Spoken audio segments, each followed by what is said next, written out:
నా వైపు చూడండి, పర్వాలేదు. రాజు ఎదుట నిలవదగిన వాడెవరు? తత్వజ్ఞానం కలిగిన వాడు రాజు ఎదుట నిలవదగిన వాడు అంటాడు. ఈ మాట ఎవరన్నారో మీ అందరికీ తెలుసు. దేశ భాషలందు తెలుగు, అసలు తెలుగు భాషను మించిన భాష నాకు తెలిసి మరొకటి లేదేమో అనిపిస్తుంది. మరి విశేషంగా మన చేతులకు అనుగ్రహించబడిన ఈ తెలుగు బైబిల్ ఉంది కదా, ఇది గ్రీకులో నుండో ఇంగ్లీష్లో నుండో తర్జుమా చేయబడినటువంటిది కాదు. మన చేతిలో ఉన్న ఈ పరిశుద్ధ గ్రంథం బైబిల్ ఆదిమ హిబ్రూ భాష నుంచి తర్జుమా చేయబడింది.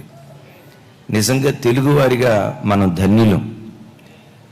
గమనించండి, ఒక భాషలో నుంచి ఇంకొక భాష, ఇంకొక భాషలో నుంచి మరొక భాష, చివరికి 4-5 భాషల్లో నుంచి మనది తర్జుమా చేయబడితే అసలు వేరు కొసరు వేరు అన్నట్లు అయిపోతుంది.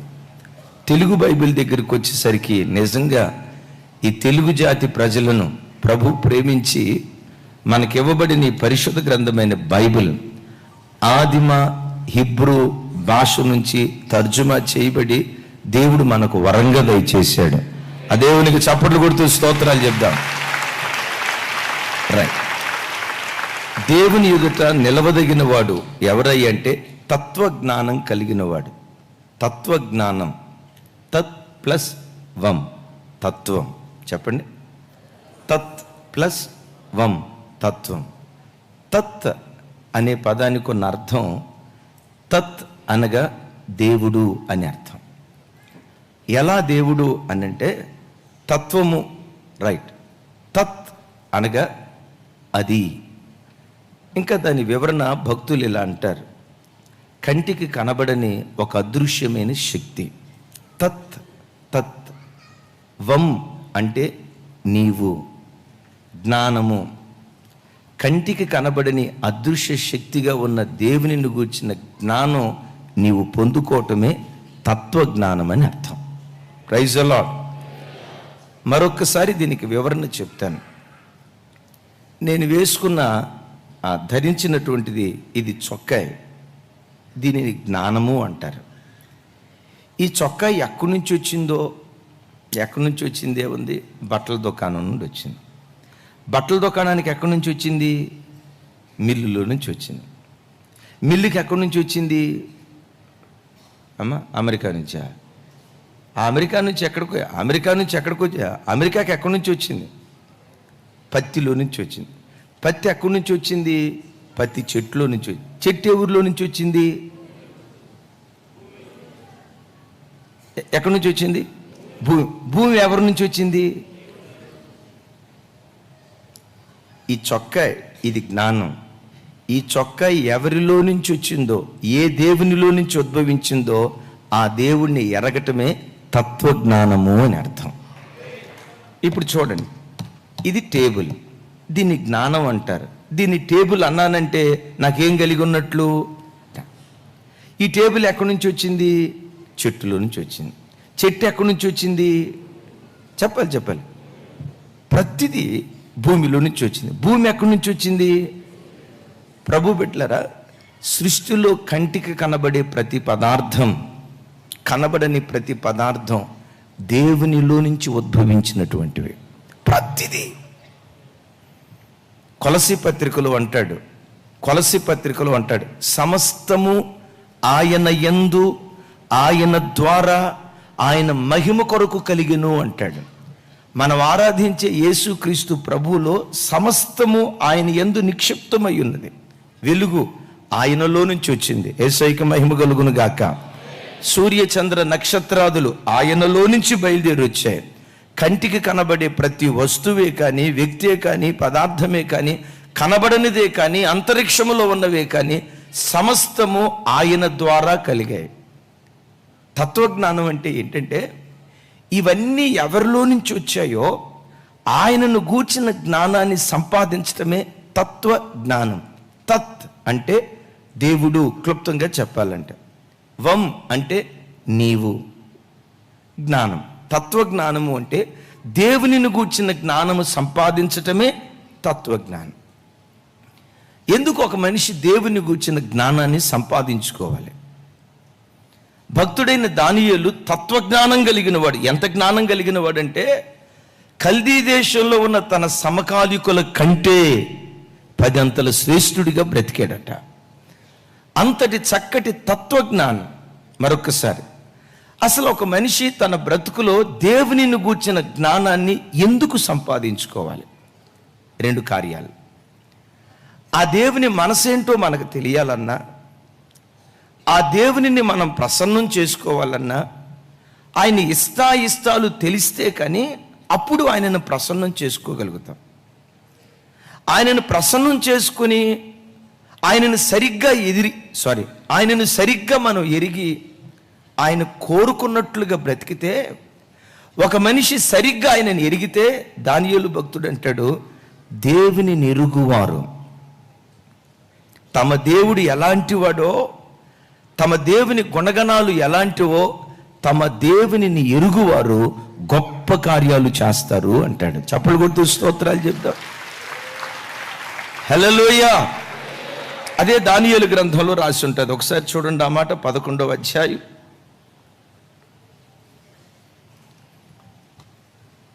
32వ వచనం చివరి భాగం. సరే, మొత్తం చదువుతాను, నాతో కలిసి చెప్పండి. అందుకతడు ఇచ్చకపు మాటలు చెప్పి నిబంధనను అతిక్రమించు వానిని వశపరుచుకొనును. పెద్దగా చెప్పండి ఇక్కడ. అయితే తమ దేవుని ఎరుగువారు బలము కలిగి గొప్ప కార్యములు చేసేదరు.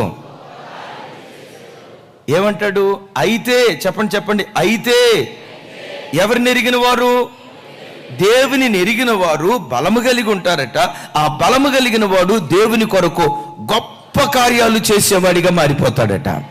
నా చేతులెత్తి మిమ్మల్ని దీవిస్తున్నాను.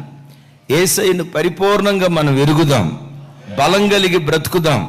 ఈ భూమి మీద దేవుని కొరకు ప్రతి క్రైస్తవుడు గొప్ప కార్యాలు చేసేవాడిగా ప్రతి బిడ్డను దేవుడు బలపరుచును గాక. ఒక్కొక్క బిడ్డను దేవుని కొరకు గొప్ప కార్యాలు, శూర కార్యాలు చేసేవాడిగా మన ఒక్కొక్కరిని దేవుడు స్థిరపరచును గాక. అయితే ఒక వ్యక్తి బలం కలిగి ఉండాలన్నా, దేవుని కొరకు ఒకడు శూర కార్యాలు జరిగించాలన్నా, మొదట వాడు తన దేవుడు ఎలాంటి వాడో ఎరిగి ఉండాలి. భర్త ఇష్టమేదో, భర్తకు ఏది ఇష్టమో, భర్త ఇష్టాయిష్టాలు తెలిస్తే ఆ భర్త మనసును భార్య గెలుచుకోగలుగుతుంది. తల్లిదండ్రుల ఇష్టాయిష్టాలు ఏంటో పిల్లలు తెలుసుకుంటే ఆ పిల్లలు తల్లిదండ్రుల మనసు గెలుచుకోగలుగుతారు. ఇప్పుడు ఇంట్లో ఉంది, కొంతమంది కుటుంబాలు ఉంటాయి కదా, కుటుంబాల్లో నాకు తెలిసండి పెద్ద పెద్ద విషయాలకి ఏం గొడవలు రావు. ఆస్తులు పంపకాలు ఏం గొడవలు రావటానికి అసలు ఆస్తులు ఉంటేగా. పెద్ద పెద్ద విషయాలకి ఏం గొడవలు రావు. కొంతమంది భర్తలకి మహాశుభ్రం, నీట్. సాయంత్రం డ్యూటీ నుంచి వచ్చేసరికి అక్క ఇల్లు మున్సిపాలిటీ చేసి ఉంటుంది. తిన్న ప్లేట్లు అక్కడే, ఇడిచిన బట్టలు అక్కడే, అంత చెత్తా చెదారంగా ఉంటుంది. చూడండి, శుభ్రాన్ని కోరుకునే వ్యక్తి ఉన్నాడు చూసారా, ఆ వాతావరణం చూడటంతో చిర్రుబుర్రులు ఆడటం స్టార్ట్ చేస్తాం. అదే ఇల్లు శుభ్రంగా ఉందనుకోండి, శుభ్రాన్ని కోరుకునేటువంటి భర్తకి ఇల్లు శుభ్రంగా ఉందనుకోండి, ఇంట్లో అడుగు పెట్టడంతో ఏమంటాడో తెలుసా? అబ్బా, పరలోకం ఉన్నట్టుందమ్మా. ఆ మాట అన్న తర్వాత మనం అడగంగానే నాకు బంగారు నెక్లెస్ కావాలన్నావు అనుకో, బంగారు నెక్లెస్ కర్మ, డైమండ్ కూడా చూపిస్తానంటాడు. కొంతమందికి ఉప్పు అంతగా తినరు, ఉప్పు కొంచెం పలచగా తింటారు. కొంతమంది అక్కలు ఉప్పు వేసుకోరు, ఉప్పు పోస్తారు, కారం పోస్తారు. అక్క కారం వేసిందంటే తినేటప్పుడు మొద్దకి తిట్టుకుంటూ ఉంటాడు. ఒక ఆయన అంటాడు, అన్నయ్య మా పెళ్ళి 25 సంవత్సరాలు అవుతుంది కానీ నాకు ఏది ఇష్టమో ఈ రోజుకి దీనికి తెలియదు అన్నయ్య. ఎన్ని సంవత్సరాలు అవుతుంది అయ్యా పెళ్ళి అంటే 20 సంవత్సరాలు 25 సంవత్సరాలు. నేనంట దేవుని ఇష్టమేంటో, దేవుని అయిష్టమేంటో, దేవుని మనోభీష్టం దేని మీద ఉంటుందో, అసలు దేవుడు ఎలాంటి వాడు, ఒక మనిషి, ఒక దైవజనుడు, ఒక వ్యక్తి తమ దేవుడు ఎవరో ఎట్టివాడో నిజంగా ఎరిగితే వాడు బలము కలిగి గొప్ప కార్యాలు చేసేవాడిగా మారిపోతాడు. Praise the lord. దైవజనమా, నేను చాలాసార్లు చెప్పాను, అపోస్తలుడైన పౌలు వారు 6 అడుగుల అజానుబాహుడేం కాదు, 6 అడుగుల అజానుబాహుడేం కాదు, 4.5 అడుగుల ఎత్తు, దొడ్డి కాళ్ళు, బక్క చిక్కిన పల్చటి శరీరం, తల వెంట్రుకలు ఊడిపోయి పూర్తిగా బట్టతల, చూడటానికి అందం కలిగిన వాడు కాదు, దేహదారుఢ్యం కలిగిన వాడు కాదు, బలం కలిగిన వాడు కాదు. కానీ అద్భుతం తెలుసా, ఆ బక్క చిక్కిన వాడు భూలోకాన్ని తలకిందులు చేసే ఒక శక్తిగా మారిపోయాడు. ఎక్కడైనా అడుగు పెడితే ప్రజలేమన్నారు తెలుసా? భూలోకాన్ని తలక్రిందులు చేయువారు ఎక్కడికి కూడా వచ్చి ఉన్నారు అని. సాతాను సమూహమే కానీ, రాజులే కానీ, అధికారులే కానీ గడగడగడగడలాడుతూ వచ్చారు, శోరకార్యాలు జరిగించాడు. నేను అడుగుతా, అయ్యా పౌలా, మీకులాగా సేవలో మేము వాడబడాలంటే, అయ్యా దానియేలా, మీకులాగా మేము దేవుని కొరకు గొప్ప కార్యాలు చేయాలంటే, మరలా పౌలు దగ్గరికి వద్దాం. అయ్యా పౌలా, నువ్వు దేవుని కొరకు ఎంత గొప్ప కార్యాలు చేయగలిగావంటే కారణం ఏంటి అంటాడు. తను చనిపోయి ఆఖరి క్షణాల్లో తిమోతికి రాసిన ఉత్తరంలో ఏమంటాడు తెలుసా? నేను నమ్మిన వానిని నేను ఎరుగుదును గనుక నేను సిగ్గుపడను అంటాడు. నేను ఏ దేవుణ్ణి నమ్మానో ఆ దేవుడు ఎట్టివాడో నాకు తెలుసు.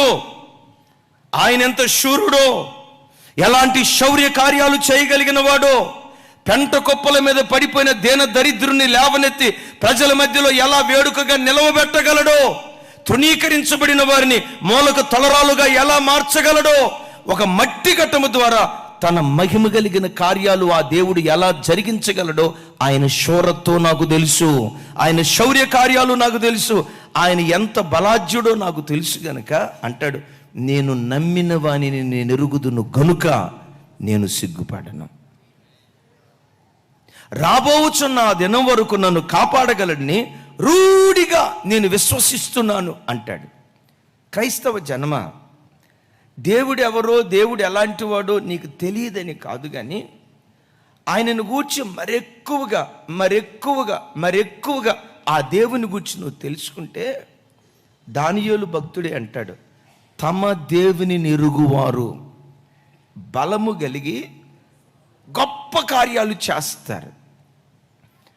ఏమెరిగాడు దానియేలు, ఏమెరిగాడు పౌలు గారు? 3 విలువైన మాటలు చెప్తాను. దానియేలు ఆరాధించే దేవుడు నీ శక్తి మీద ఆధారపడి పనిచేసేవాడు కాదు, నీ ఆసక్తి మీద ఆధారపడి పనిచేసేవాడు. దేవుడు ఒక వ్యక్తిని బలపరచాలి, ఒక వ్యక్తి ద్వారా మహిమ కలిగిన కార్యాలు జరిగించాలంటే దేవునికి సమూహం అవసరంలా. 100 మంది ఉంటే రైట్, నేను పనిచేసి పెడతా. 1000 మంది ఉంటే నేను పనిచేసి పెడతా. దేవునికి సమూహం అవసరం లేదు, దేవునికి సంఖ్య అవసరం లేదు. వ్యక్తి యొక్క శక్తి మీద ఆధారపడడుగా, శక్తి మీద కానీ ఆ వ్యక్తి గుండెల్లో ఉన్న ఆసక్తి మీద దేవుడు ఆధారపడతాడు. ఇప్పుడు చూడండి, ఒక రాజకీయ నాయకుడు ఒక వ్యక్తి పని చేయాలంటే ఒక్కడే వెళ్తే వెంటనే పని చేస్తాడా? కాలనీ వాళ్ళందరూ వెళ్ళి రాజకీయ నాయకుడి దగ్గర నిలబడితే వెంటనే పని చేస్తాడా? అందరు వెళ్ళినా పని చేయట్లేదా? చెప్పాలి. ఒక రాజకీయ నాయకుడికి సంఖ్య కనపడాలి. ఏమా సర్పంచ్ అమ్మా ఇటు చూడు, ఒక రాజకీయ నాయకుడికి జనం కనపడాలి. 100 మంది కనపడితే రైట్, వీడు పని చేసి పెడితే ఈ 100 మంది నాకు ఓటేస్తారు కదనని ఒక రాజకీయ నాయకుడు సంఖ్యను చూస్తాడు, ఆ వ్యక్తి యొక్క బలాబలాలను చూస్తాడు. ఈ దేవుడు నీవెంత శక్తి కలిగినోడివి, నీవెంత జ్ఞానం కలిగిన దానివి, నీవెంత తెలివి కలిగిన దానివి, నీవెంత పండితుడివి, నీవెంత పామరుడివి, నీ జ్ఞానం ఏంటి, నీ వెనక బ్యాక్గ్రౌండ్ ఏంటి, నీ శక్తి మీద ఆధారపడి పనిచేయుడు. నీ గుండెల్లో ఆ దేవుని పట్ల ఎంతటి ఆసక్తి ఉంటుందో నీ ఆసక్తిని బట్టి దేవుడు కార్యం చేయటం ప్రారంభిస్తాడు.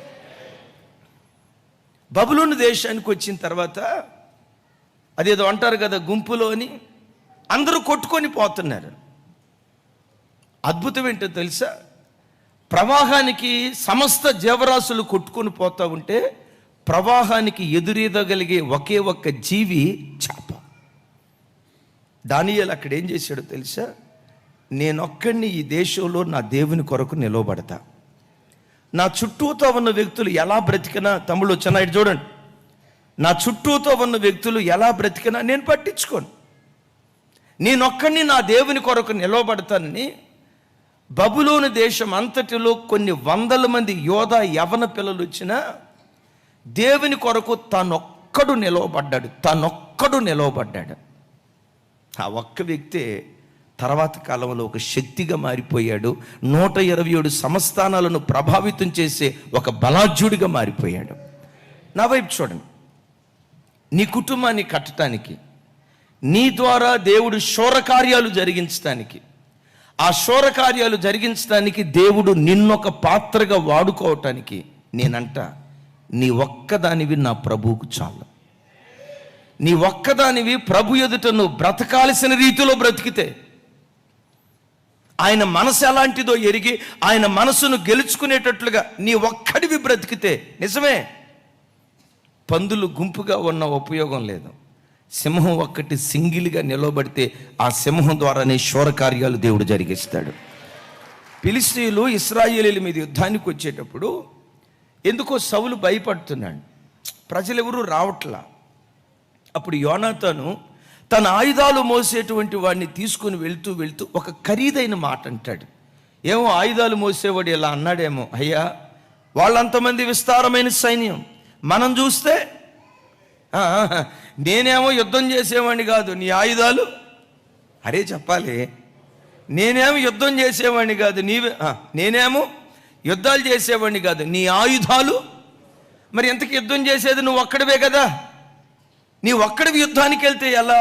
అక్కడంటే యోనాతాను ఒక ఖరీదైన మాట అంటాడు. గుండెల్లో రాసుకోండి ఈ మాట. సమూయేలు మొదటి గ్రంథం 14వ అధ్యాయం 6వ వచనం.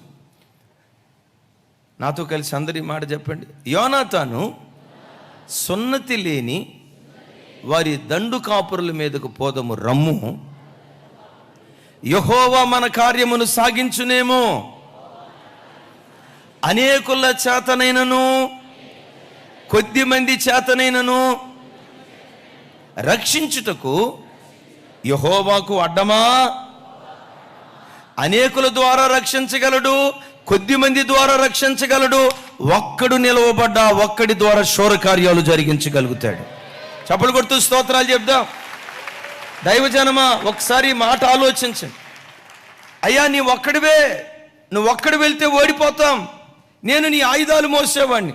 యోనాతాను అక్కడ అంటాడు, దేవుడైన యెహోవా అనేకుల చేతనైనా కొద్ది మంది చేతనైనా రక్షించుటకు యెహోవాకు, అనేకుల ద్వారా విజయం ఇచ్చిన దేవుడు కొద్ది మంది నిలవబడ్డా విజయం ఇవ్వగలుగుతాడు. కొద్ది మంది ద్వారా విజయం ఇచ్చిన దేవుడు ఒక్కడు నిలవబడ్డా ఆ ఒక్కడి ద్వారా దేవుడు విజయాన్ని ప్రసాదించగలుగుతాడు. దైవజనమా, నా వైపు చూడు. నువ్వు ప్రభువును ఒక మాట అడుగు, దేవా నా ఇంట్లో నా తండ్రి ఎలా బ్రతికినా నాకు అది అప్రస్తుతం, నేనొక్కడిని పవిత్రుడిగా నీ కొరకు నేను నిలవబడతానయ్యా. ఒక ప్రార్థనాపరుడిగా నేనొక్కడిని నీ కొరకు నిలవబడతానయ్యా. నా ఇంటిలో ఒక భక్తి కలిగిన మనుషునిగా నీ తరపున నేను నిలవబడతానయ్యా అని ఒక్కడు దేవుని కొరకు నిలవబడితే, నిజమే, ఇశ్రాయేలీయులను ఐగుప్తు దాస్యత్వం నుంచి విడిపించడానికి ఒక్క మోషే నిలవబడ్డాడు. 1000 మంది ఫిలిష్తీయులను హతమార్చడానికి ఒక్క సంసోను నిలవబడ్డాడు. గొలియాతు మీద యుద్ధం చేయటానికి, ఫిలిష్తీయుల చేతిలో నుంచి ఇశ్రాయేలీయులను విమోచించటానికి ఒక్క దావీదు నిలవబడ్డాడు. అక్కడ దాకెందుకండి, ఈ ప్రపంచం అంతటికి లోకానికి రక్షణనివ్వటానికి ఒక్క యేసుక్రీస్తు తండ్రి అయిన దేవుని పక్షాన నిలవబడ్డాడు. ఒక్క యేసుక్రీస్తు లోకరక్షకుడిగా మారిపోయాడు. Praise the lord. అమ్మ, మీకు రక్షకుడు ఎవరు? మీరు ఆగండి అమ్మ, చెప్పండి తల్లి, మీకు రక్షకుడు ఎవరు? మీకు రక్షకుడు ఎవరు? బాల్కనీలో ఉన్న పరిశుద్ధులారా మీకెవరు చెప్పాలి? నాకెవరు? ప్రపంచములో ప్రతి క్రైస్తవునికి రక్షకుడు ఎవరు? మన ఆరాధ్య దైవం ప్రభు అయిన యేసుక్రీస్తు వారు. ఒక్క వ్యక్తి లోకానికి రక్షకుడిగా మారిపోయాడు, ఒక్కడు దేవుని కొరకు నిలవబడ్డాడు. దైవజనమా, ఎప్పుడు నీ జీవితంలో నీ కొరకు నేను నిలవబడతానయ్యా. దేవుడు మరలా ఈ మాట చెప్తున్నాను, దేవుడు నీ శక్తి మీద ఆధారపడేవాడు కాదు.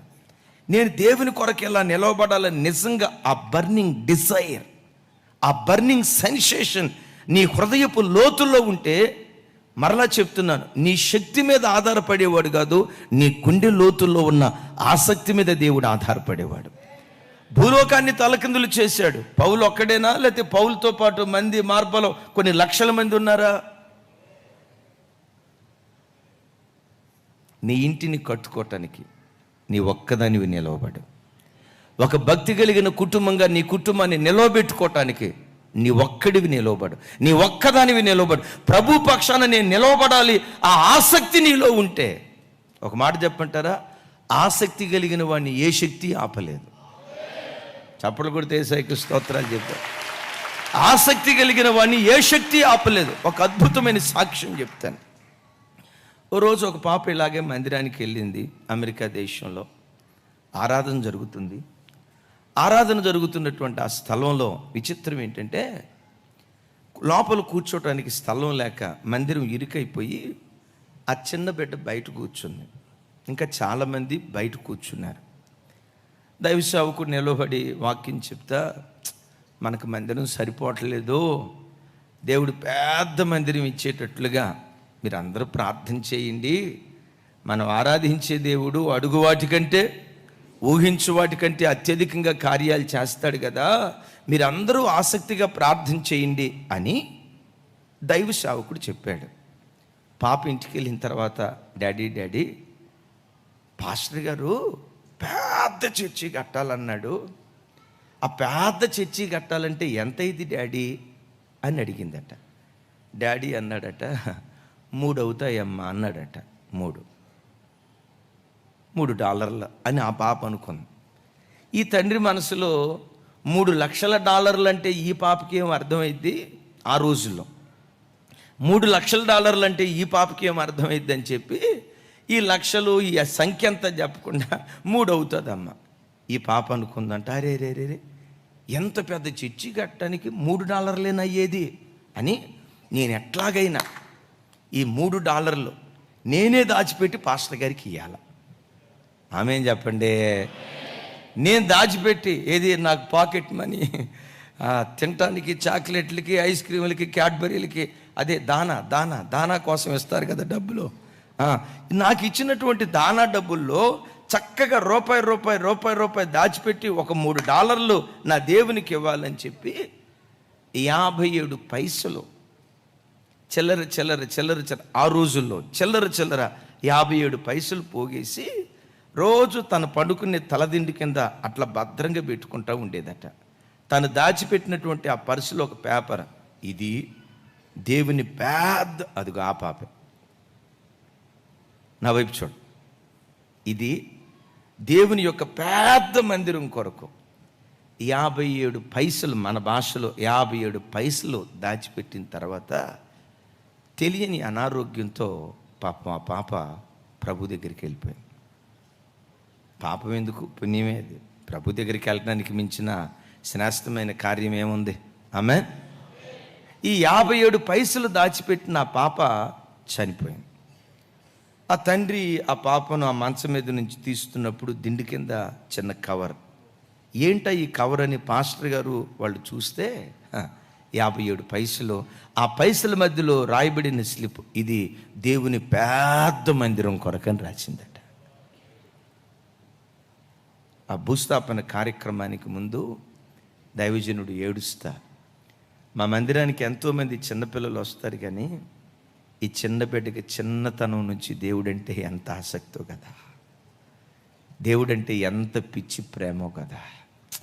నిజంగా ఈ బిడ్డను పెంచిన తల్లిదండ్రులు ఆణిముత్యాలు, ఎంత చక్కటి క్రమం కలిగిందో అని చెప్పి ఏడుస్తూ కన్నీళ్ళు విడుస్తూ మనం పెద్ద మందిరం కట్టాలి అని ఒక్క మాట చెప్తే, ఈ పాప 57 పైసలు దాచిపెట్టి కింద రాసింది, ఇది దేవుని 57 పైసలతో ఏం కట్టాలంట? పెద్ద మందిరం, దేవుని పెద్ద మందిరానికి డబ్బులు అని రాస్తే, దైవ సేవకుడు ఆ పేపర్ చూపిస్తా, కళ్ళెమ్మ నీళ్లు పెట్టుకొని ఏడ్చాడట. ఆ వార్త అమెరికా దేశంలో న్యూస్ పేపర్లో వచ్చింది.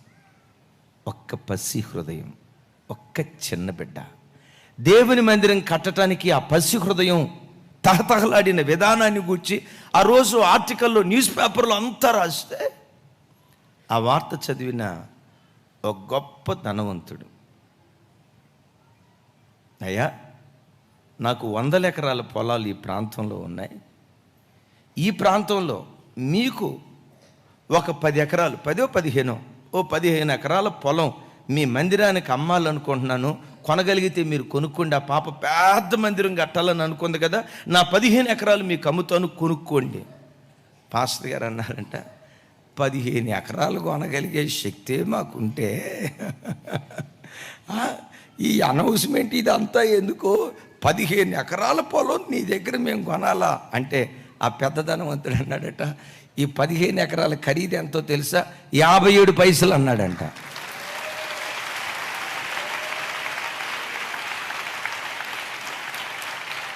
ఆమేన్. ఒక్కడు నా దేవుని కొరకు నిలబడితే చాలు. ఈ వార్త మరలా పేపర్లో పడిపోయిందట. 57 పైసలకి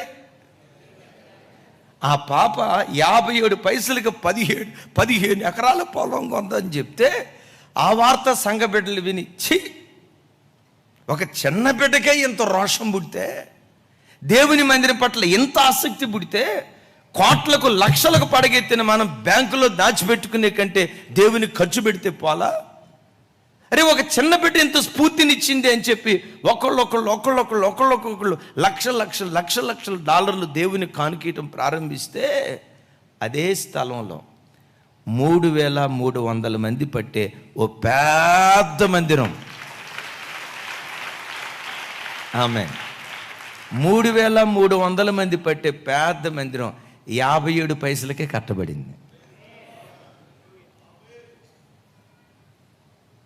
ఇంకొక విచిత్రం తెలుసా, మందిరం కట్టబట్టమే కాదు, ఈ దేవుడు ఎవరు, అడుగు వాటికంటే ఊహించు వాటికంటే అత్యధికంగా కార్యాలు చేసే దేవుడు అని మనం విన్నాం కదా. పెద్ద మందిరం కడితే చాలయ్యా అని అనుకుంటే ఆ బిడ్డ ఆశ దేవుడు ఎలా తీర్చాడో తెలుసా, ఆ చర్చి ప్రక్కనే బైబిల్ కాలేజ్ ఒకటి, ఆ బైబిల్ కాలేజీ ప్రక్కనే గుడ్ సమరిటన్ హాస్పిటల్ అని ఓ పెద్ద హాస్పిటల్. ఒకటి అడిగితే 3 ఆ బిడ్డ ద్వారా దేవుడు అనుగ్రహించాడు. కావాలంటే ఆ పాస్టర్ గారి ఫోటో కూడా ఉంటుంది, చూడండి ఒకసారి. దైవజనుడు రస్సెల్ హెర్మన్ కోవెల్.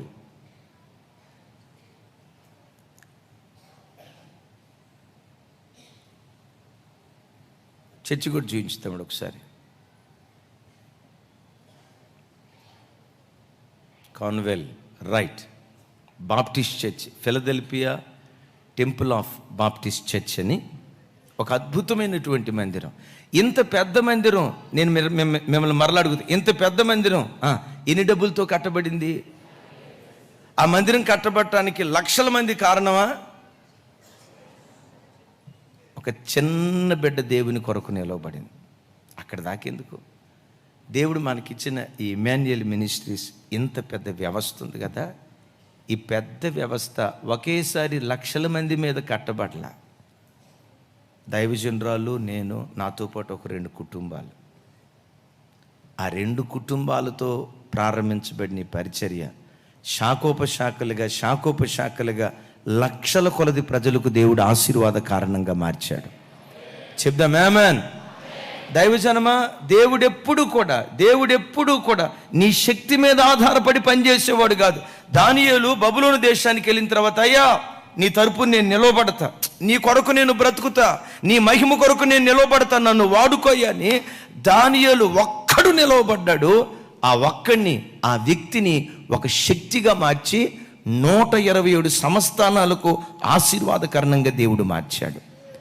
ఈరోజు దైవజనమ, నీ గుండెల్లో కూడా నా ప్రభు కొరకు నేను ఇలా బ్రతకాలి, నా ప్రభు కొరకు నేను ఇలా జీవించాలి, ఆయనకు సాక్షార్థంగా నేను ఉండాలని నీ గుండెల్లో ఆ ఆసక్తిని దేవుడు చూస్తే పెక్కుమంది ద్వారానైననేమి, కొద్ది మంది ద్వారానైననేమి, ఒక్కడి ద్వారానైననేమి శూర కార్యాలు జరిగించడానికి దేవునికి అడ్డము కాదు.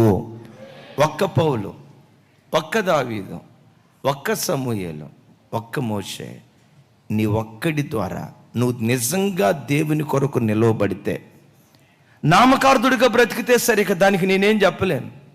ఇటొక్కాలు అటొక్కాలు భక్తిహీనతతో బ్రతికితే నేనేం చెప్పలేను. ఒక రోషం కలిగిన క్రైస్తవుడిగా నీ ఒక్కడివి దేవుని కొరకు నిలవబడితే ఆ వ్యక్తిని భవిష్యత్తులో శక్తిగా నా దేవుడు మార్చునుగాక. రెండవది, దానియేలు కానీ అపోస్తుడైన పౌలు కానీ తమ దేవుని గురించి ఏమెరిగారో తెలుసా? ఈ దేవుడు దహించు అగ్ని అయి ఉన్నాడు. ఈ దేవుడు రోషం కలిగినటువంటి వాడు. క్రైస్తవ జనమా, నీ దేవుడు ఎవరో ఎరుగు. యవన తమ్ముడు నా వైపు చూడు, నీ దేవుడు ఎవరో ఎరుగు. నీ దేవుడు ఎవరో తెలుసా? దహించు అగ్ని, కన్స్యూమింగ్ ఫైర్, దహించే అగ్ని. దహించే అగ్నికి ఉండే గుణం ఏంటో తెలుసా? భూమిలో నుంచి తీయబడిన ఒక ఇనప ముద్దను, ఐరన్ ఓర్ని అగ్నిలో వేస్తే ఆ ఐరన్ ఓర్లో ఉన్న చెత్తంతటిని అగ్ని కాల్చేసి బూడిద చేస్తుంది. శ్రేష్టమైన ఇనుమును మాత్రం ఆ అగ్ని ఆయుధాలుగా, ఆభరణాలుగా మారుస్తుంది. ఒకే అగ్ని చెత్తను కాల్చేస్తుంది, అదే అగ్ని ఆయుధాలుగా, ఆభరణాలుగా మారుస్తుంది. దైవజనమా నా వైపు చూడండి, నీ దేవుడు ఎవరో తెలుసా? దహించే అగ్ని. చెత్తలాగా బ్రతికేవా, కాలిపోతావు. చెత్తలాగా జీవించావా, బ్రతుకు బూడిదైపోతుంది.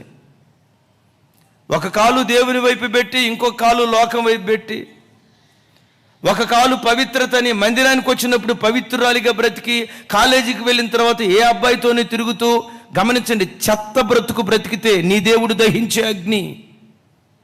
అది గ్రహించండి. ఎవరి దేవుడు? ఎలయనగా దేవుడైన యెహోవా దహించు అగ్ని అయి ఉన్నాడు.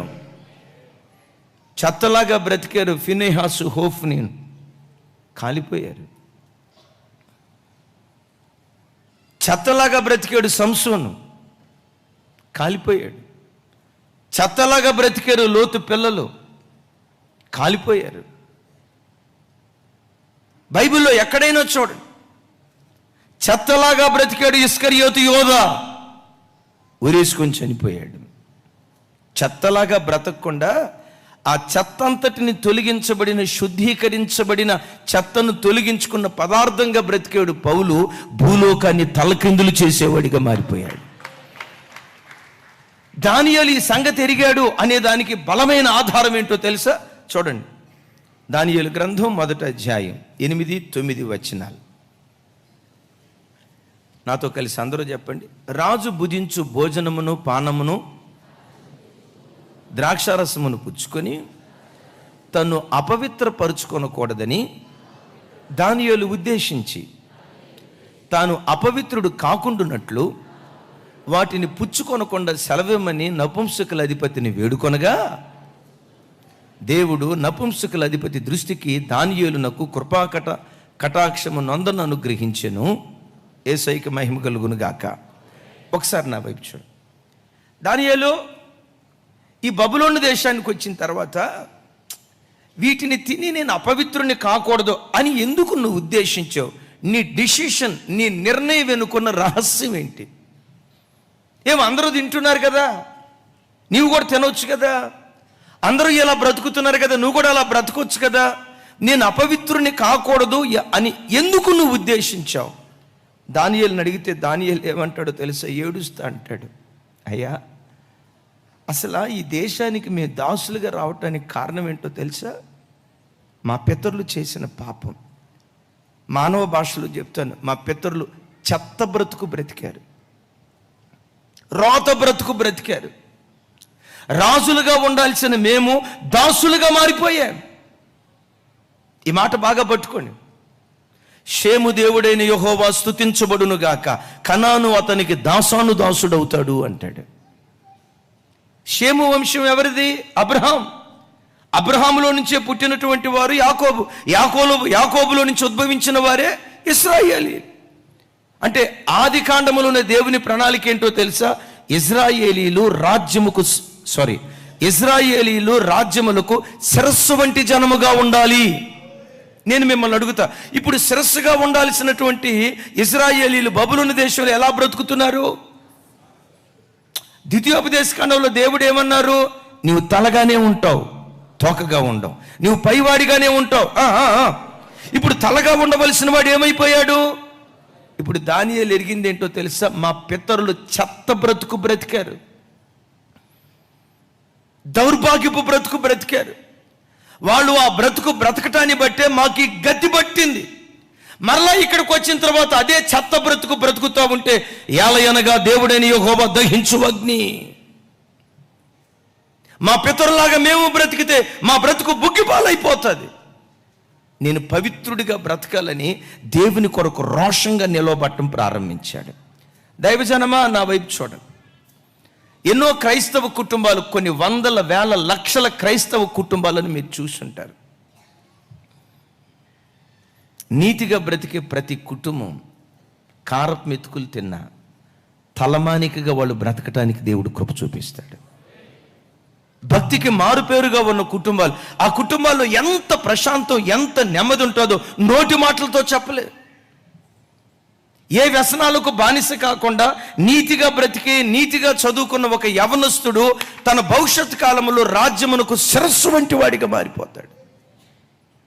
ఆడుతూ పాడుతూ అల్లరి చిల్లరగా తిరుగుతూ ఆ అమ్మాయిని ప్రేమించా, ఈ అబ్బాయిని ప్రేమించా, ఆ అబ్బాయికి మనసు ఇచ్చా, ఈ అమ్మాయికి మనసు ఇచ్చా, లేకపోతే ఆ సినిమాలు ఈ సినిమాలు తిరిగి రోత బ్రతుకుతారే కొంతమంది క్రైస్తవులు, చెత్త బ్రతుకుతారే కొంతమంది క్రైస్తవులు. నమ్మండి, చెత్త బ్రతికే యవ్వన క్రైస్తవులు అనేక మంది బ్రతుకు చెత్తలాగా కాలి బూడిదైపోయినట్లుగా చూస్తాం.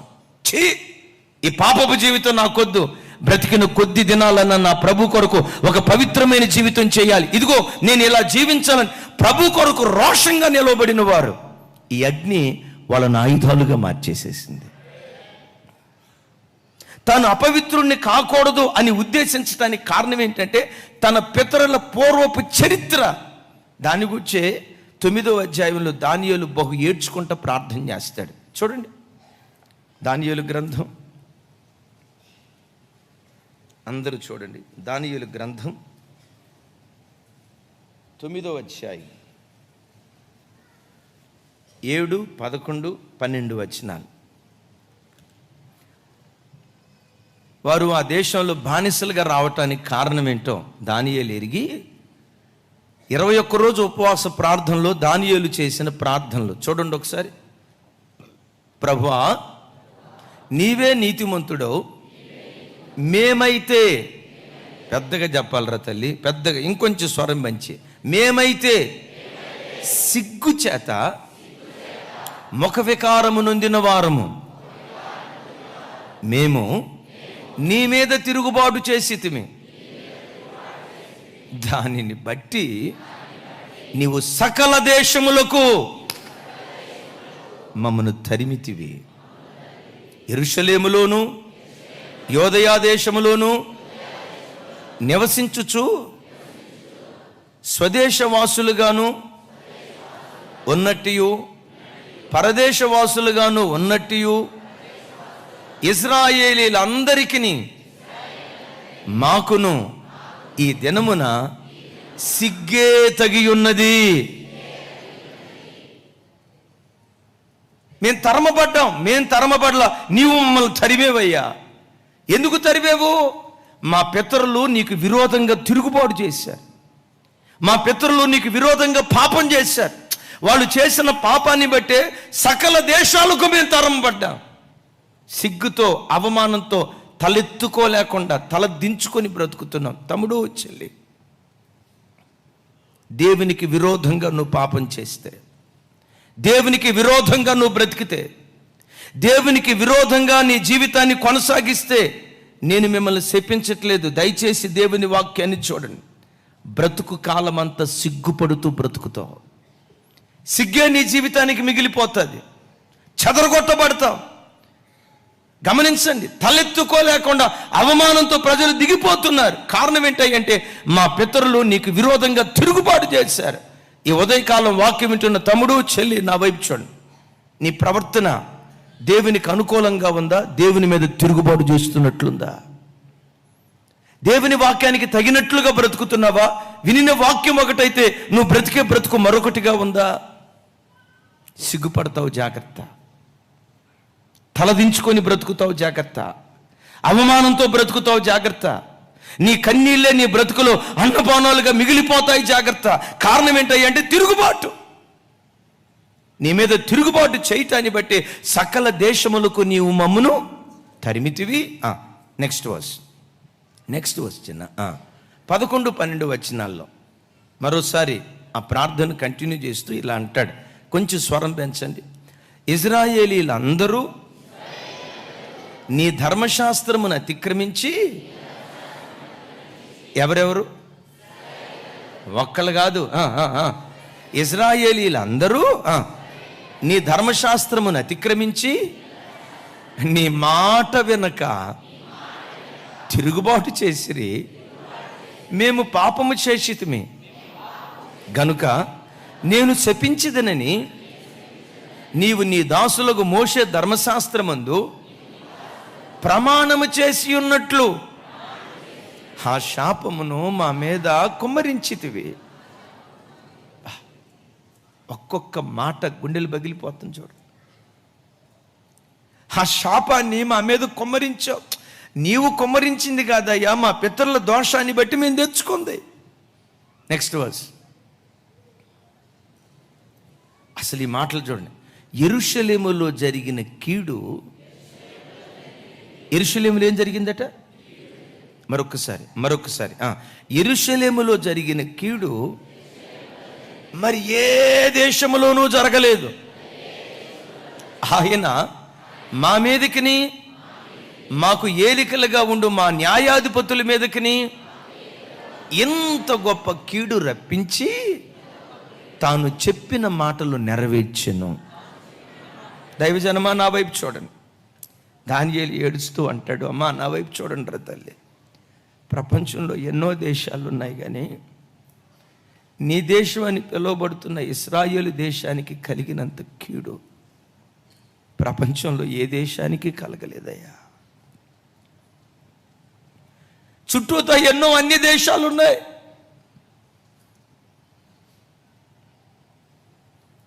నిజదేవుడు ఎవరో ఎరగక విగ్రహారాధన చేస్తున్న దేశాలు ఉన్నాయి. వాళ్ళకు కూడా ఇంత కీడు కలగలేదయ్యా. యెరూషలేమునకు కడిగినంత కీడు మరి ఏ దేశానికి కలగలేదయ్యా. ఎందుకు యెరూషలేముకు అంత కీడు కలిగింది? నీతి కలిగిన దేవుణ్ణి తెలుసుకున్న ప్రజలు ఆ రోజుల్లో భూమి మీద ఇశ్రాయేలీలు ఒక్కరు మాత్రమే.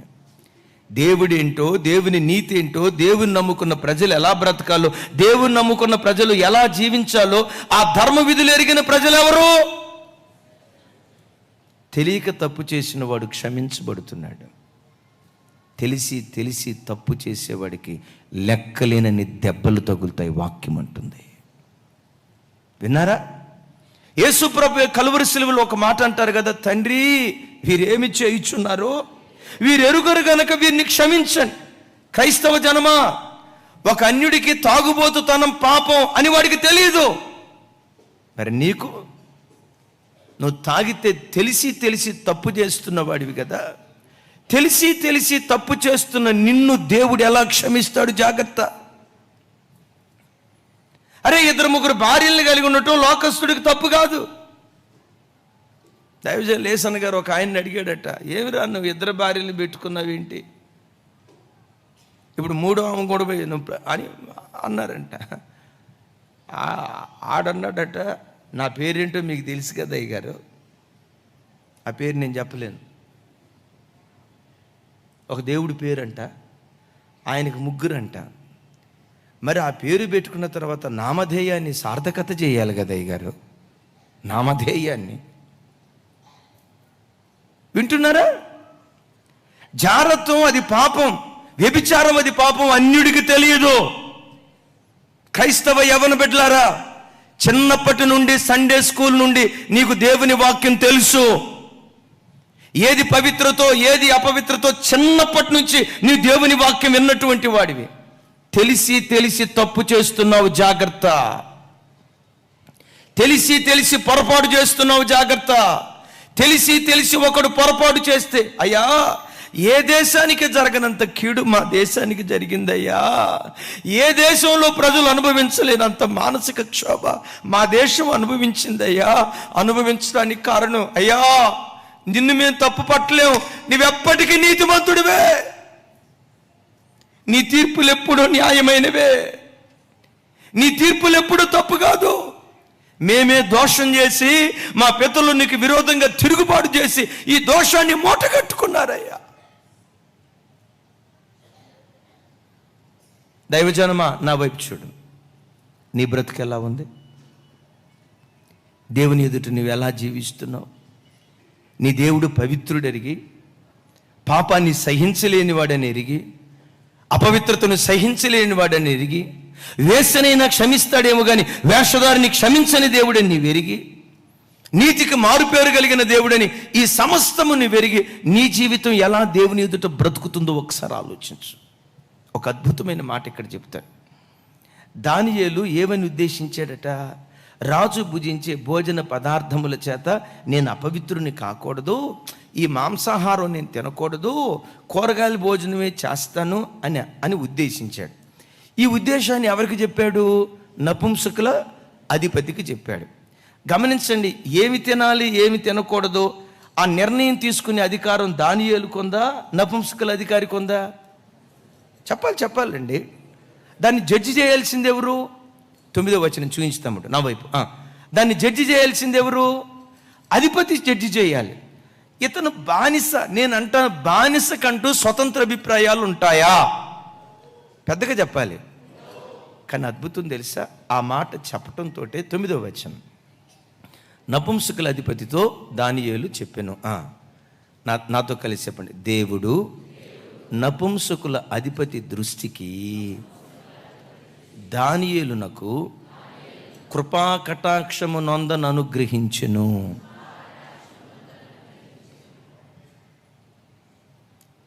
విలువైన మాట చెప్తాను, గుండెల్లో రాసుకుని. నిజంగా నీ గుండె లోతుల్లో నుంచి నా ప్రభు కొరకు నేను ఇలా బ్రతకాలి, ఒక బలమైన నిర్ణయం తీసుకుంటే నీ నిర్ణయం సఫలమవటానికి దేవుడు జోక్యం చేసుకొని పనిచేయటం ప్రారంభిస్తాడు. దేవుడు జోక్యం చేసుకొని పనిచేయటం ప్రారంభిస్తాడు. అధిపతి దగ్గరికి వెళ్ళి, అయ్యా నేను రాజు భుజించే భోజన పదార్థాలు నేను తినలేనయ్యా, దయచేసి నన్ను ఎక్స్క్యూజ్ చేయండి అని అంటంతో ఆ మాట దానియేలు ఎప్పుడైతే అన్నాడో, రాయబడిన మాట ఏంటో తెలుసా? నపుంసకుల అధిపతి దానియేలును చూడటంతో దానియేలు పట్ల ఆ అధికారి హృదయములో కృపా కటాక్షములు కలగటం ప్రారంభించాయట. నేను ఎప్పుడు చెప్తా కదా, నువ్వు ప్రభు కొరకు ఒక్క అడుగేస్తే ఆ అడుగు నెరవేర్చబడటానికి 100 అడుగులు దేవుడు నీ కొరకు వేస్తాడు. దానికి అనుకూలమైన వాతావరణం, వ్యక్తులను ఆటోమేటిక్గా దేవుడు సమకూరుస్తాడు. ఒకసారి నా వైపు చూడండి. చదువుకునే ఒక యవ్వన బిడ్డగా నా వైపు చూడండి తల్లి, మీరందరూ చదువుకునే యవ్వన బిడ్డగా, ఒక యవ్వన బిడ్డగా, దేవా పవిత్రురాలైన కన్యకగా నేను నీ కొరకు బ్రతకాలి. నా వివాహమై ఆ రోజు వచ్చే వరకు డాగు మచ్చ ముడతలేని ఒక నిష్కలంకమైన జీవితం నేను జీవించాలి. నీ హృదయపు లోతులో నుంచి ఆ బలమైన తీర్మానం చేసుకుంటే, నీ వాళ్ళ త్రోవను వెళ్తూ ఉంటే ఒక అబ్బాయి మనసులో అపవిత్రమైన ఆలోచన పుట్టకుండా ఆ వ్యక్తి దృష్టిని మార్చడానికి దేవుడి శక్తి కలిగినటువంటి వాడు. మరొకసారి ఆమెన్. అది గమనించండి. నీ గుండె లోతుల్లో నా ప్రభు కొరకు నేను ఇలా బ్రతకాలి. ఏ మనుషుని అపవిత్రపు చూపు నా మీద పడకూడదు. ఇలా పవిత్రమైన జీవితం నేను జీవించాలని నిజంగా నీ గుండెల్లో ఆ తీర్మానం ఉంటే, నువ్వెంత అందగత్యవైనా, నువ్వెంత రూపస్యువైనా, ఎంత మానవ భాషలో చెప్తాను, ఎంత సౌందర్య రాశివైనా, అందరు స్త్రీలను చూసే చూపు వేరుగా ఉంటుంది. నిన్ను చూసే చూపు మాత్రం పవిత్రమైన చూపు చూడటానికి దేవుడు కృప చూపిస్తాడు. తండ్రిగా మీకు అర్థం అవటానికి చెప్తాను, నీ క్యారెక్టరే లూజ్ అయితే నీ మైండే లూజ్ అయితే, నీ స్వభావమే లూజ్ అయితే, ఏదో పైకి భక్తి వేషం వేసుకొని నేను పవిత్రంగా బ్రతకాలని పైకని, లోపట మాత్రం. ఆ మధ్య ఆడపిల్లలు మాట్లాడుకుంటున్నారట, ఏంటోనే ఈ మధ్య నాకు కూడా ఒక తోడు ఉంటే బాగుండి అనిపిస్తుంది. 17 సంవత్సరాలు చూడండి, నాకు కూడా ఒక తోడు. ఏ వయసు? 17 సంవత్సరాల పాప అంటుందంట స్నేహితురాలతో, నాకు కూడా ఒక తోడు ఉంటే బాగుండి అనిపిస్తుంది. ఇంకొక పాప అందట, ఈ వయసులో తోడు కాకపోతే ఇంకేం కోరుకుంటుంది? మధ్య కోరుకుంటుందా? తోడే కదా. ఈ వయసులో తోడు కాకపోతే ఇంకేం కోరుకుంటుంది అని రెండోది అందంట. మూడోది అందంట, ఆ తోడు కోరుకోబట్టే కదే నాకు 2 తోడు దొరికింది. వీధిలో ఒకడు, కాలేజీలో ఒకడు, వీధిలో ఒకడు, కాలేజీలో ఒకడు. ఈలోపు ఈ అమ్మాయి అనుకుందంట, రైట్, నేను చేసేది తప్పు కాదు. ఎప్పుడైతే ఆ మాట అనుకుందో ఈలోపు ఒకడు దొరుకుతాడు, పోగిరోడు. హాయ్ అంటాడు. వాడు హాయ్ అంటంతో నీ లోపటి నుంచి, నీ లోపల బయలుదేరక మునిపే చుట్టూతా ఉంటుంది కదా పైకి మైలిన గ్యాంగు, వాడు నీవాడేనే. నా గ్రీకు వేరా, నా రాకుమారా, తెల్లగుర్రం వస్తాడు, ఎక్కొస్తాడు, నేను వెనక్కు నేను ప్రభు కొరకు ఇలా బ్రతకాలి అని నువ్వు తీర్మానం చేసుకో. ప్రజలు నిన్ను చూపే ప్రత్యేకంగా ఉంటుంది. ఆ బిడ్డ నిప్పు, పవిత్రురాలైన కన్యక. అసలు నీ పేరు ఎత్తటానికి కానీ, నీ వైపు అదో రకంగా చూడటానికి కానీ ఆ ఆలోచన మనస్సే రాదు. నాకు అర్థం కాని విషయం ఏంటంటే, నేను తినకూడదు అని అన్నప్పుడు అంటే నిర్ణయాలు తీసుకునేది నువ్వేనా? అంటే ఏం తినాలో ఏం తినకూడదు నువ్వు చెప్తే మేం చేయాలా? ఎంతకు నువ్వు దాసుడువా యజమానివా? దానియాలు దాసులాగుండో, మేము ఏది పెడతామో అది తిను అని అనొచ్చు కదా. మరలా చెప్తాను, నీ నిర్ణయం దేవుని కొరకు స్థిరమైనదైతే, దేవుని కొరకు బ్రతకాలని నువ్వు తీసుకున్న సంకల్పం నిజంగా అది బలమైనదైతే, ఆ నిర్ణయం సఫలమవటానికి నీ బ్రతుకులో దేవుడు జోక్యం చేసుకుని పనిచేయటం ప్రారంభిస్తాడు. గట్టిగా చప్పలు కొడుతూ స్తోత్రాలు చెప్దాం. హల్లెలూయా. తన దేవుడు పరిశుద్ధుడు, దహించు అగ్ని. దానియేలు ఎరిగాడు గనుకే ఒక్కడు, సింహం సింగిల్గానే ఉంది, ఒక్కడు బబులోను దేశాన్ని కాదు 127 సంస్థానాలను శాసించే ఒక శక్తిగా దేవుడు మార్చాడు. నేను మరలా చెప్తున్నాను, తల్లి, నీ ఒక్కదానివి ప్రభు కొరకు నిలవబడు. నీ శక్తి మీద ఆధారపడేవాడు కాదు, నీ ఆసక్తి మీద ఆధారపడేవాడు. నీ దేవుడు దహించు అగ్ని అని ఎరుగు. నీలో ఉన్న చెత్తంతటిని తొలగించుకొని ఒరిజినల్ మెటీరియల్ లాగా ప్రభు కొరకు నిలవబడు. నిన్ను ఒక ఆయుధంగా, ఒక ఆభరణంగా తన మహిమ కొరకు నిలవబెట్టునుగాక. ఆఖరి మాట, తను ఆరాధించే దేవుడు ఎవరో దానియేలు ఎరిగాడు. ప్రార్థన ద్వారా అసాధ్యాలను సుసాధ్యం చేసే దేవుడిని దానియేలు ఎరిగాడు. రాజు అన్నాడు, నేను కన్న కళ మర్చిపోయా. నేనేం కలగన్నానో, నేను కన్న కళ, ఆ కళ భావన మీరు చెప్పాలన్నారు. ఆ బబులోను దేశస్తులు అందరూ విని మొత్తానికి రాత్రి కళ వచ్చిన తర్వాత నెబుకద్నెజరు మెంటలోడైపోయినట్టున్నాడు. కలగందాడు, ఆడిగన్న కళ మనం చెప్పాలంట, మరలా కలభావం చెప్పాలంట. కళ చెప్తే కలభావం చెప్పగలుగుతాం, అసలు కళ ఏంటో చెప్పకుండా నేను కన్న కళ ఏంటి. ఇది చదివినప్పుడల్లా నాకేం గుర్తు వస్తుందంటే, చిన్నపిల్లలుగా ఉన్నప్పుడు ఇంట్లో అన్నం తిని వస్తాం కదా, తినొచ్చిన తర్వాత ఫ్రెండ్స్తో, రే నా చెయ్యి వాసన చూసి మాదే కూర చెప్పు కదా, మాదే కూర చెప్పు. మా క్లాస్మేట్ ఒక అమ్మాయి ఉండేది. ఆ అమ్మాయి కూడా తన స్నేహితులను అడిగేది, నా చెయ్యి వాసన చూసి ఏం కూరో చెప్పు అని. అంటే ఆ అమ్మాయి చెయ్యి వాసన ఎప్పుడు చూసినా చింతపండు వాసనే వస్తూ ఉండేదంట. అరే మెనూ మార్చడేంటే, ఎప్పుడు చింతపండు ఏంటంటే విచిత్రం. ఇందు మూలంగా తెలియని ఫలితార్థం ఏదనగా, ఆ అమ్మాయి వచ్చేటప్పుడు జామెట్రీ బాక్స్లో చింతపండు కందిపప్పు వేసుకొని వచ్చేది. ఇది ఎట్టుందంటే, చిన్నపిల్లలు తిన్న తర్వాత నా చెయ్యి వాసన చూసి అదన్నా చెప్పొచ్చు, వాసన గుర్తుపట్టి చెప్పొచ్చు. కంద కళ ఈయనకన్న కళ ఎవరు చెప్పాలట? అందరూ బబులోనీయులు అందరూ అన్నారు అసాధ్యం. తన దేవుడు ఎవరో ఎరిగిన దానియేలు అన్నాడు ఇది సాధ్యమే. చప్పట్లు కొడితే సైకు స్తోత్రాలు చెప్దాం. ఇది సాధ్యమే, ఇది సాధ్యమే. స్నేహితులని ఉంటారు, తెలిసిన వాళ్ళు అంటారు, దానియేలు ప్రమాదంలో పడతావు జాగ్రత్త, దానియేలు కీడులో పడతావు జాగ్రత్త. దానియేలు అంటాడు, తమ దేవుని నెరుగువారు బలము కలిగి శూర కార్యాలు జరిగిస్తారు. ఏమెరిగేవయ్యా నీ దేవుణ్ణి? నా దేవుడు ఎవరో తెలుసా? మర్మములను బయలుపరుచు దేవుడు, మర్మములను బయలుపరుచు దేవుడు. అంధకారములో దాగి ఉన్న చెప్పాలి అంధకారములో దాగి ఉన్న రహస్యాలను వెలికి తీయగలిగినటువంటి వాడు. నేను ఆరాధించే దేవుడు సాధారణమైన వాడు కాదు, మనుషుల చేత కొనియాడబడినటువంటి వాడు కాదు, ఊరు పేరు లేని జ్ఞానం లేని వాడు కాదు. నా దేవుడు ఎవరో తెలుసా?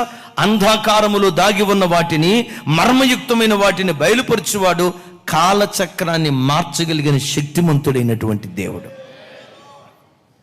అరే మనం ప్రార్థన చేద్దాం, ప్రార్థన చేస్తే విప్పబడని మర్మం అంటూ ఏదీ లేదు. ప్రార్థన చేశాడు, అద్భుతం.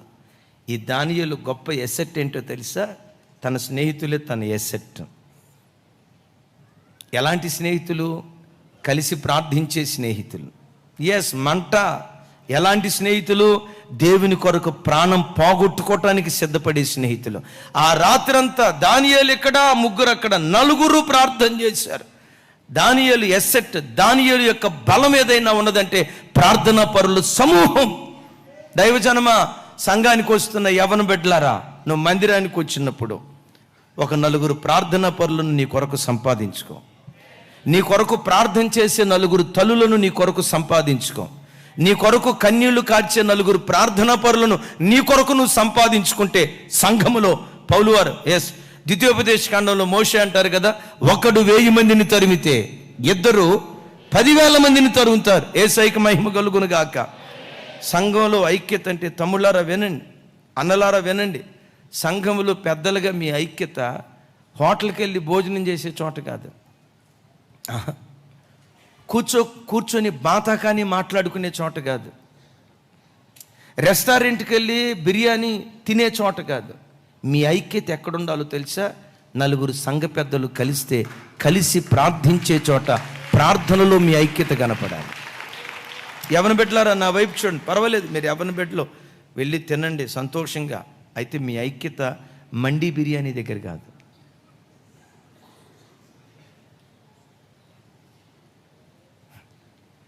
రేపు పవన తినొద్దని కాదు, యవన బిడ్డలు మీరు సంతోషంగా ఉండండి, క్షేమంగా బ్రతకండి, కానీ మీ ఐక్యత బిర్యానీ కాడ మాత్రం పరిమితం కాకూడదు. ఎప్పుడైనా మందిరానికి వచ్చినప్పుడు, అన్నా రాజేష్ అన్న రా ప్రార్థన చేసుకుందాం, జాయ్ అన్న ప్రార్థన చేసుకుందావరా, అఖిల్ అన్న ప్రార్థన చేసుకుందావరా.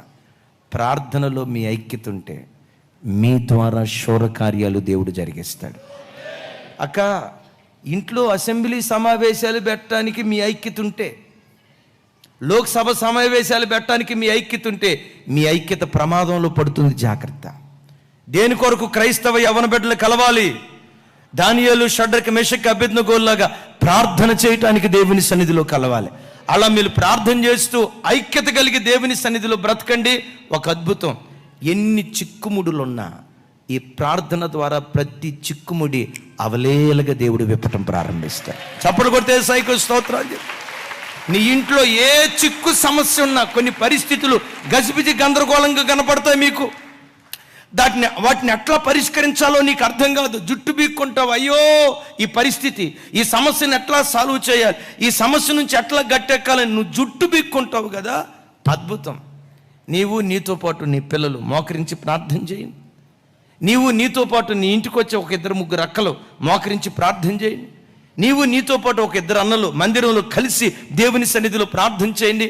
ఆ ప్రార్థన మూలంగా చిక్కుముడులను అవలేలగా దేవుడు విప్పి నీ బ్రతుకును స్వతంత్రంగా దేవుడు మారుస్తాడు. మొత్తానికి ఆ కల ప్రత్యక్షత దానియేలుకు వచ్చింది. యేసయ్యకి మహిమ కలుగును గాక. తెల్లారింది. రాజు దగ్గరికి వెళ్ళాడు, ఆ కలభావం చెప్పాడు. అద్భుతం తెలుసా? కలబావన చెప్పి చెప్పక మునిపే నెబుకద్నెజరు ఆ కల గూర్చి చెప్తూ ఉంటే వీడు మామూలుడు కాదురా, నేను కన్న కల కన్నవాడన్నా కొంత మర్చి. ఇప్పుడు రాత్రిపూట మన కళ వచ్చిందనుకోండి, ఆ కళ్ళలో సగం గుర్తుంటుంది, అసలు 90% కళ్ళ గుర్తుండవు. ఏదైనా ఒక కళ గుర్తుందనుకో, ఆ కళ్ళలో సగం గుర్తుంటుంది. ఆ తర్వాత ఏదో వచ్చిందే, ఆ తర్వాత ఏదో వచ్చిందే. మనకు వచ్చిన కళ ఏదో ఒకటి గుర్తుంటే దానికి జ్ఞాపకం చేసుకుని జుట్టు బిక్కోవాలా.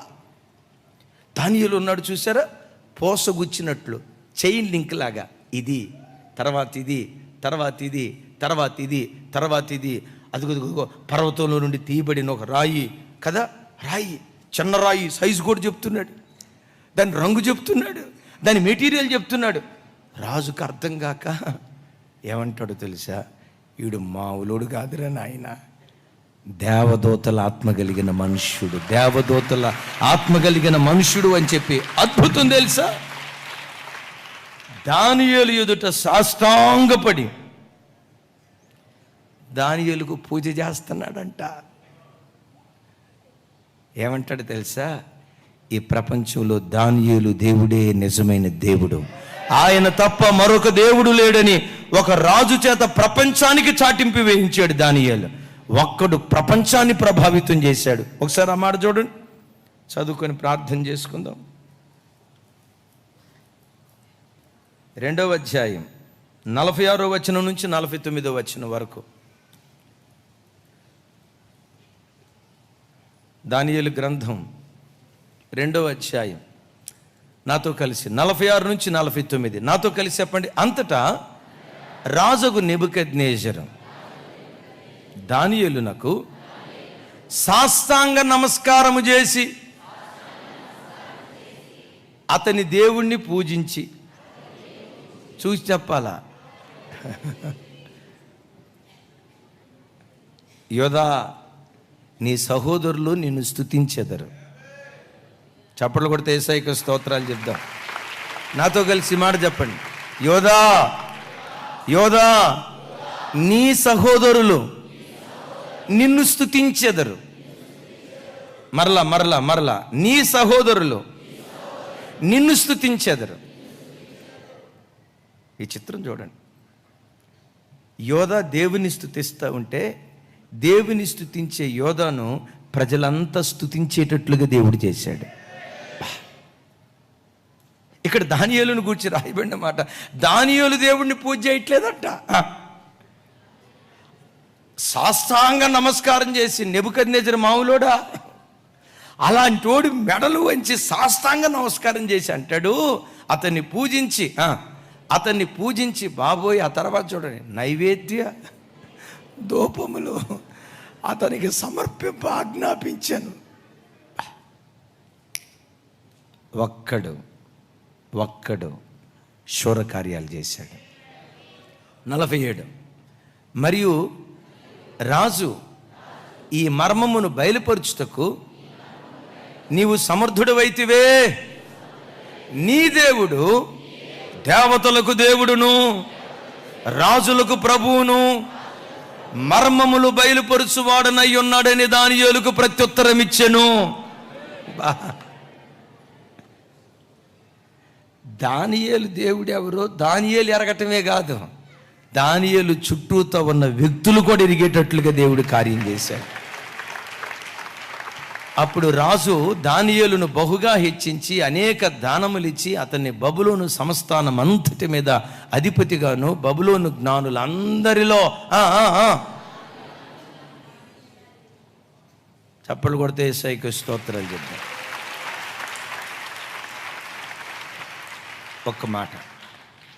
ఒక్క మాట నెబుకద్నెజరు దానియేలు ఎదుట సాష్టాంగపడ్డాడు.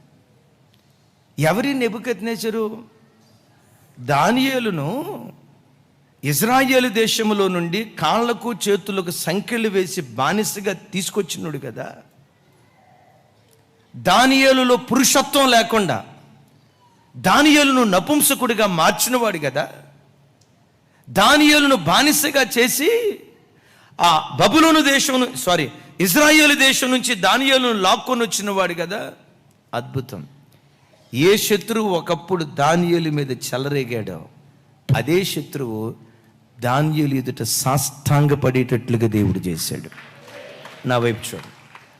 ఒకవేళ నీ బ్రతుకులో ఏవైనా సమస్యలు నీ మీద చెలరేగుతూ ఉంటే కుటుంబంలో ఆర్థిక సమస్య కావచ్చు, అనారోగ్య సమస్య కావచ్చు, భార్యాభర్తల మధ్యలో అనైక్యతే కావచ్చు, భక్తిగా బ్రతకలేని బలహీనతే కావచ్చు, ఎలాంటి సమస్య నీ మీద చెలరేగుతున్నా ఈ చిక్కుముడులన్నిటిని విప్పగలిగింది ప్రార్థన. గట్టిగా చెప్దాం ఆమేన్. ఈ సంక్లిష్టమైన పరిస్థితులన్నిటిని విప్పగలిగిన శక్తి ప్రార్థనలో దాగుంది. దేవుని సన్నిధిలో మోకరించి ప్రార్థించి చెలరేగిన ప్రతి సమస్య నీ ఎదుట సాష్టాంగపడేటట్లుగా దేవుడు కార్యం చేస్తాడు. సమస్యని ఎదుట సాష్టాంగపడేటట్లుగా ఆ సమస్య ఎంత పెద్దదైనా మీరు ఎరుగుదురు కదా, నేను నమ్మిన వాని నేను ఎరుగుదును గనుక నేను సిగ్గుపడను. ఫిలిప్పీ పట్టణంలో పౌలు శీల చెరసాల్లో ఉన్నప్పుడు ఆ చెరసాల్లో పడేసింది పౌలును శీలను చెరసాల అధికారి. పడేసేటప్పుడు అరే ఒరే అని ఉంటాడు. ఆ తర్వాత ఏం జరిగిందో తెలుసా? సాష్టాంగపడి అయ్యలారా రక్షణ పొందుటకు నేనేమి చేయాలి? ఏమంటాడు? అయ్యలారా. ఒకప్పుడు ఏమన్నాడు? అరే ఒరే అన్నాడు. కొరడా తీసుకొని కొట్టినవాడు. ఆ కొట్టినటువంటి వ్యక్తి ఇప్పుడు దానియేలుకు సాష్టాంగపడి నమస్కారం చేస్తున్నారు. నా చేతులెత్తి మిమ్మల్ని దీవిస్తున్నాను. గడిచిన దినాల్లో ఏ సమస్యలు మీ మీద చెలరేగుతూ వచ్చాయో, ఒకవేళ అనారోగ్యం గడిచిన దినాల్లో మీ మీద చెలరేగిందేమో, యేసు నామం పేరిట ఈ నవంబర్ మాసంలో ఆ అనారోగ్యం నీ ఎదుట సాష్టాంగపడునుగాక. కుటుంబంలో తెలియని అసమాధానం ఒకవేళ గడిచిన దినాల్లో ఏలుబడి చేస్తే ఆ అసమాధానం యేసు నామములో మీ ఎదుట సాగిలపడునుగాక. గడిచిన దినాల్లో మీ మీద రెచ్చిపోయిన సమస్య, మీ మీద నాట్యమాడిన సమస్య, మీ తల మీదకెక్కి మిమ్మల్ని కృంగదీసిన ప్రతి సమస్య ఈ నవంబర్ మాసంలో మీ ఎదుట సాష్టాంగపడేటట్లుగా దేవుడు కార్యం చేయునుగాక.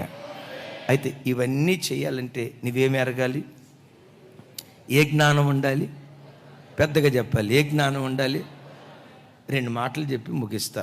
ఒకే నిమిషం అందరం ప్రార్థనలో గడుపుదాం కొద్దిసేపు. అసలు దేవుని గూర్చిన జ్ఞానం ఒక వ్యక్తి పొందుకోవాలంటే, దేవునిని గూర్చిన జ్ఞానం ఒక వ్యక్తి పొందుకోవాలంటే 2 పనులు చేయాలి. ఒకటి ఏంటో తెలుసా? దేవుని యొద్దకు వచ్చే ప్రతి వాడు ఆ దేవుని ఎదుట నేను వెర్రివాడిని దేవుని దగ్గర ఒప్పుకోవాలి. ఆమెన్. నేనెట్లా వెర్రివాడినంటే బీటెక్ చేశా, నేనెట్లా ఆ చదువు జ్ఞానం దానికి పనికి వస్తుంది.